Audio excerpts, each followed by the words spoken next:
Sign ako sa YouTube, mag-word ako. Go lang ng go. Yes. That's your chance. Kailangan mo siyang kunin. Mag-chance mo na yung bakit mo papapakawalan, di ba? Siyempre, magpapasalamat din ako sa magulang ko na kahit anong pagsubok na kami napagdadanas, hindi kami iniiwan. Especially sa aking mentor na si Tito Jun. Thank you, bro. Siya yung instrumento ng ating Panginoong Kristo na para ako yung unti-unti nagbabago. Dito. Kumbaga, di nyo ito po nakikita kung paano ako magbago. Dahil dito lang po lagi kong kasama. Dahil di nyo po alam, kumbaga ito, kumbaga di nyo napapasin, nagbabago na pala ako. Sabi ko nga po si Enyo, na alam niyo po muna yung pinaka-buong storya bago po tayo magsalita or bago tayo gumawa ng kwento. Kumbaga yun, syempre nag-upsam din po ako sa mga tito and tita na patuloy na nagmamahal at sumusuporta po channel po natin. Kahit gano'n po tayo katagal ngayon, nandyan pa rin po kayo para supportahan kami. Ngayon maraming salamat mga tito and tita. God bless us all. Thank you po. Thank you, Kuya. Palakpakan naman. Kuya, Kuya Luz, para makita si Kuya. Para mas maganda close up tayo. Nagbabasa ako ng mga comment.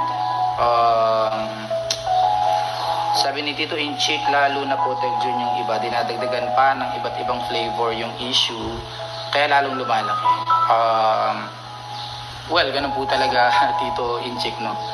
Pero, at least, no, kayo po ng mga tito and tita na may tiwala po sa amin. Actually, kayo po yung amin pong, yung mga live na ganito, kaya po kami may mga ganito paglilinaw is para po sa inyo. Kasi po ito po mga taong negatibo po na ito. Kahit anong paliwanag nyo po sa kanila, hindi alin kong nilalagay lahat sa tama. Thank you po, Tita Delia. Sabi ni Tita Ma'am Shi, sana magkaroon daw ng question and answer portion kay Kuya Dave para maliwanagan ang lahat. Di ba? Gusto mo ba yan? Q&A. Pwede ho kayong katekra. Baka may mga tanong ho kayo sa comment section. Si Tara kagaya na to eh. May tanong. Ay, si Tita Raquel Gavina. Thank you for setting 10 Hong Kong dollars. Kuya, kung aalis ka o iiwan mo daw ang Manalaslas? Alam niyo naman po ano po yung sagot ko. Kung alam niyo kung iwan ko po ang mga families, member hindi po. Kumbaga, malayo po yung respeto ko. Malayo pa yung utang na loob ko sa mga family, especially sa nanay at tatay mo. Kumbaga may mga desisyon talaga tayong padalos-dalos. Diba to? Sabi nga po sa inyo, ang pagdidisiplina ay masakit, walang dinidisiplina ng tumatawa, walang dinidisiplina ng kangiti. Yan po yung laging sinasabi sa akin ng tito. Kumbaga, nakikita ko naman na totoo. Yun. Kumbaga sabi ko po sa inyo, kung tunay kang anak ng Diyos, is kayo didisiplahin ng ating Diyos. Diba? Kahit masakit, kailangan mong tanggapin. Kapag pinapalo po ako, dati tumatawa pa ako. Kasi di ko pa alam yung tunay na reason, yung disiplina. Pagtapos po na Tito dyan, tumatawa pa ako doon. Kasi di ko talaga alam. Pero ngayon nalalaman ko na at unti-unti ko nalalaman kung ano ba yung talaga Purpose. Yung word na disiplina. Kita nyo katekram, no? Kumbaga, we're still growing. Hindi pa ho tapos ang ating paglago bilang tao. Ganon din ang ating Kuya Dave, si Noah at si Luis. Hindi pa ho natatapos ang kanilang paglago bilang isang tao. Kumbaga habang tumatagal, mas lumalalim lang yung kanilang pagkaunawa sa mga bagay, katulad ni Kuya, pagdating sa pagdidisiplina. Mas naintindihan niya yung kahalagahan nito.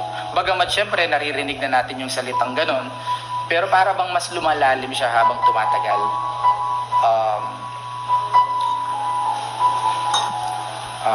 Sabi ni Tita Dalimeg, yes! Ayan, may clap your hands pa. Sabi ni Tita Raquel, ay, latest ba to? Ayan, sabi niya, napangiti mo ang Diyos, Kuya. Sabi ni Tita Raquel Gavina. Thank you. Gusto lang ako dito. Sabi ni Kuya Dave, gaano mo kamahal ang nanay at tatay mo? Because again, sasabi ko po sa inyo, simulat sa pool. Kasi wala talaga ako nalaki ang magulang. Lolo't-lola po talaga ako nalaki. Kumbaga, kung tatanungin niyo po kung gano'n ko kamahal ng mga magulang ko, syempre mahal na mahal ko po. Dahil sila po yung magulang ko, siguro sa kanila na po nagkaisip. Hindi rin totoo rin nagkaisip na simula bata hanggang paglalaki. Kumbaga, yung totoo rin yung pag-mature ng pag-iisip. Sa kanila na ako nagkaroon. Sarap sa puso, katekram. Coming from Kuya Dave. Tita Marlene Balas, Balais, Kuya Dave, minahal ka naman sa family ng buo. Doon pa lang ay alam mo na kung sino ang nagmamahal sa'yo ng totoo. Diba? Kategram, ito, warning po, paalala ko po sa inyo bilang isang tao, no? Bilang ako, mag-ingat po kayo sa mga tao na meron na kayong pagkakamaling nagagawa pero hindi ho tayo sinasabihan o hindi sila nag-spend ng time o effort para ituwid tayo doon sa ating pagkakamali. Paano gagabayan ng isang bulag ang kapwa niya bulag, ang kapwa bulag? Saan ho sila pupunta? Maliligaw ho silang pareho. Kung yung gumagabay ay hindi niya alam kung ano yung makakabuti at hindi makakabuti sa kanyang ginagabayan, pareho silang maliligaw. Hindi ko po sinasabing karanasan ko bilang tao. Alam ko po yung mga bagay na nakakasama sa isang tao. Dahil naranasan ko na ho eh. Gusto ko pa bang iparana sa pamangkin ko? Alam ko na yung sakit, alam ko na yung ibinubungan ng mga ganito klaseng pagkakamali. Kumbaga ho, ganito. Pumasok ako sa pintuan, no? Yung pintuan po pala meron pong meron pong mababa, sabihin na natin mababa, no? Hindi ko masyadong pansin. Pagpasok ko, nauntog po ako, talagang ang laki ng bukol ko, nagkasugat pa. At sobrang sakit na para akong may hilo, may himatay. So, ang sasabihin ko ba sa sarili ko, hindi ko to sasabihin. Susunod sa likuran ko si Kuya Dave, si Noah, si Luis, hindi ko to sasabihin para mabukulan din sila. Anong klase yun? Ako ba'y may pagmamahal sa inyo kung i-hold ko yung karanasan ko? Sasabihin nyo ba na, tito, ikaw nga nabukulan eh, kami rin. Gusto rin namin yan. Ganun ba dapat ang katwiran? Di ba? Kaya nga kami na mga nakakatanda sa inyo, may mga karanasan kami na may mga mali kami mga desisyon sa buhay na gusto namin hanggat maaari wag nyo nang maranasan. Dahil masakit, hindi ho madali ang mabukulan. Ibig sabihin sa buhay, hindi ho madali ang meron kang magawang pagkakasala. May mga consequence. May mga sobrang bibigat na consequence. At ayaw namin na bilang guardian ninyo, ayaw na namin, ang gusto namin sa inyo is, maiiwas na kayo doon. Parang sapat na yung kami yung makaranas noon. At kayo maiiwas na kayo. Doon kayo sa ibang platform na kayo gamitin ng Panginoon. Di ba? Di ba, Kategram? Kaya nga ho, kung tunay po tayong may malasakit doon sa pagpasok sa pintong mababa na nakakauntog, sasabihin po natin sa kasunod natin na, Kuya, nauntog ako. Pag dumaan kayo dun sa pinto, yuyuko kayo ha. Anong tawag ko doon? Ginagabayan mo sila. Diba? Pag pumasok kayo sa pinto na yun, huwag kayong huwag kayong parang tatayo or huwag kayong parang tutunga-tunga nga. Tingnan mo nangyari sa akin. Nabukulan ako. Buti nga, buhay pa ako eh. Diba? Halimbawa ako, nauntog na ako. Sa tingin nyo, may natutunan na ako doon? Yes. Ngayon, kung halimbawa kayo, mauntog din. Doon sa nauntog kami, sana natutunan ninyo yung aral. Pero sana naiwas sana yun kung nakinig kayo. Diba? Pero well, it is what it is. Hindi tayo nakinig, nauntog din tayo. At least, natuto tayo doon sa karanasan. Doon sa pagkakamali. At sana ituro nyo sa iba. At sana, diba, makinig sila at magtiwala. So, gano'n Kategram, that's the parang simple concept kung bakit ang tunay na nagmamahal ay meron kang paggabay na sinasabi, meron kang pag-aayos o pagdidisiplin ng ginagawa. Hindi ho pwedeng wala. Hindi ho pwedeng hayaan lang ho natin yung bata na gawin ang gusto niyang gawin.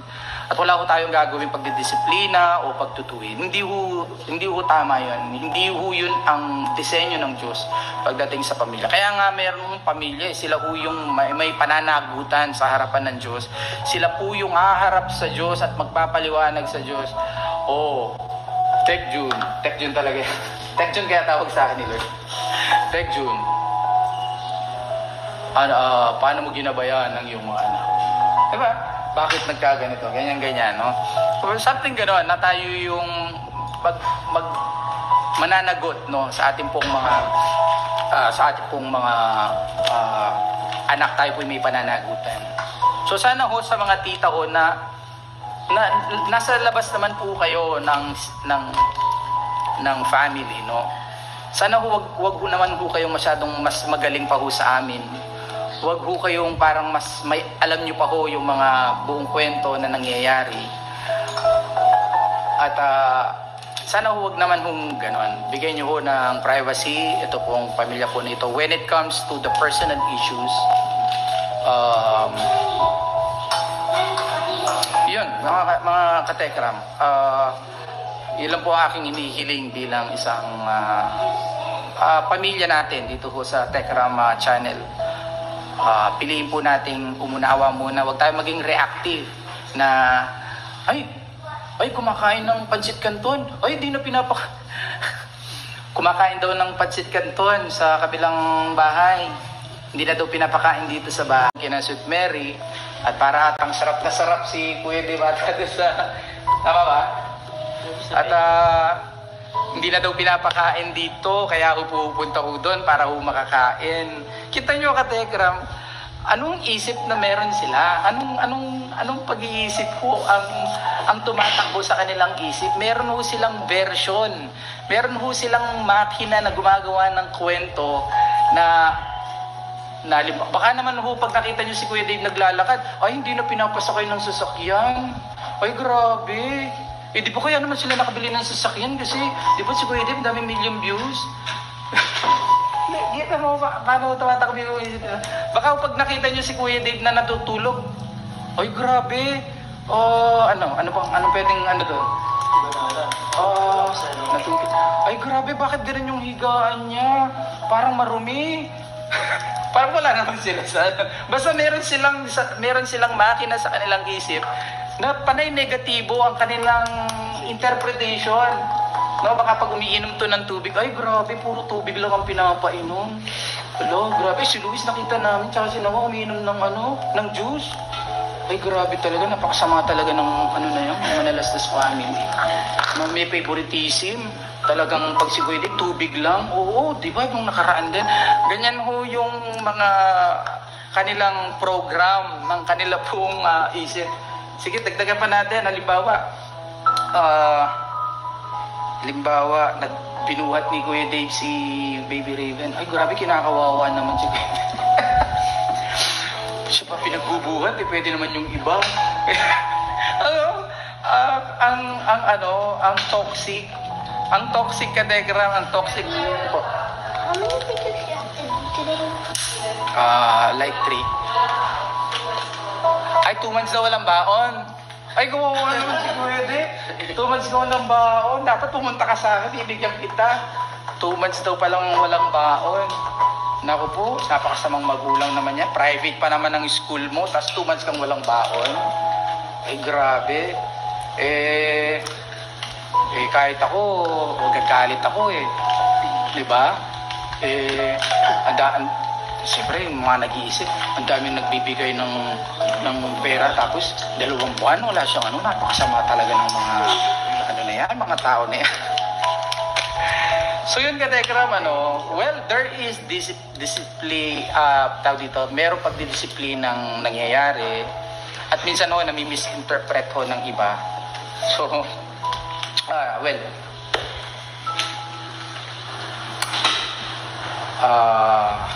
ganun ho talaga. Katekram, ito po, ang live po na ito ay para po sa inyo na nagtitiwala ho sa amin. Kayo po yung gusto naming i-save sa mga toxic mind, mga katekram. Ito po mga toxic ho na to, it's really a waste of time to explain stuff dahil well, baka ho may maligtas pa ho tayo sa mga toxic at mapag-isip-isipin nila, bakit nga ba masyado kaming reactive? Bakit nga ba masyado akong naniniwala sa isang one-sided story? No? So, gaya po ng sinasabi ko, bilang isang magulang, masasakit ng mga salita. bilang tao at bilang isang magulang na gano'n na lang ang ininvest mo na emosyon at pagmamahal at sa kabila noon ay hindi ka nasusunod. Hindi ginagawa yung kagustuhan mo bilang magulang na 'di ba? Bilang magulang na gumagabay sa mga anak mo, bilang kumbaga nakakapagsalita tayo ng mga salitang masasakit. At di ko po sinasabing tama yung mga lahat po ng mga ganun is tama. Ang sinasabi ko lang po is saan nanggagaling. Okay, ngayon kay Kuya Dave naman, marami pong ginagawa ang Kuya Dave natin na tama. Okay? Pero aminado po na may mga pagkukulang o mga bagay na decision making ni Kuya na talagang tagilid at talagang para bang sabi nga ni Kuya, parang nagmamatigas. So kaya siguro sa parte ng kanyang pag-grow as young people bilang isang kabataan, kailangan niyang matutunan sa ganitong paraan.